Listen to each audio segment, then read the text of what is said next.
when we think about the increase of the issuance of the convertible market, it really started in the heart of COVID in the second quarter of 2020. When we think of what was taking place at that time, you had a significant sell-off in the equity market, but you also had a significant spread widening in the high yield market. So when there was a rush for companies to shore up their balance sheets, the convertible market was really the only viable market to where they could sell their stock a little bit higher and not have the very high coupon that the high yield market was demanding at the time.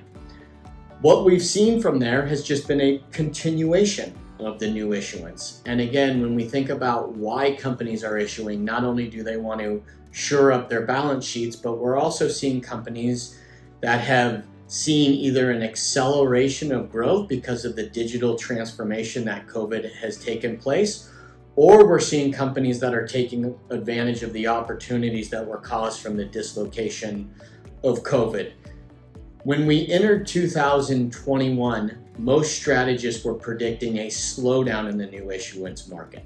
In 2020, it was almost a record year with over $100 billion of new issuance, compared to a market size of roughly $300 billion. But what we've seen so far in 2021 has been a continuation of new issuance.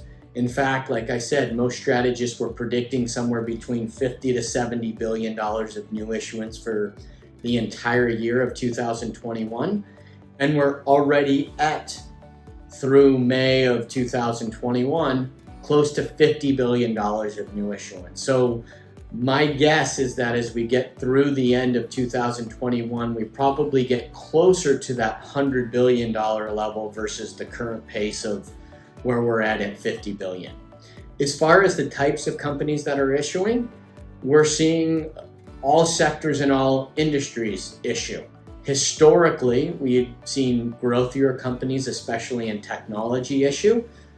But as we've seen recovery plays begin to work, opening of the US economy, we're starting to see some of these companies that are growing fast again, wanting to take advantage of opportunities in the marketplace, make M&A transactions, grow their business. We're starting to see many companies in industrials, financial, energy companies issue convertibles in order to help finance some of those transactions.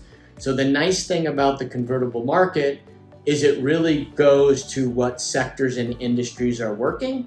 And in 2018 to through 2020, that was largely technology companies, and now we're seeing a shift in some of the recovery plays and some of these companies that benefit from higher inflation that may or may not occur in the US equity markets.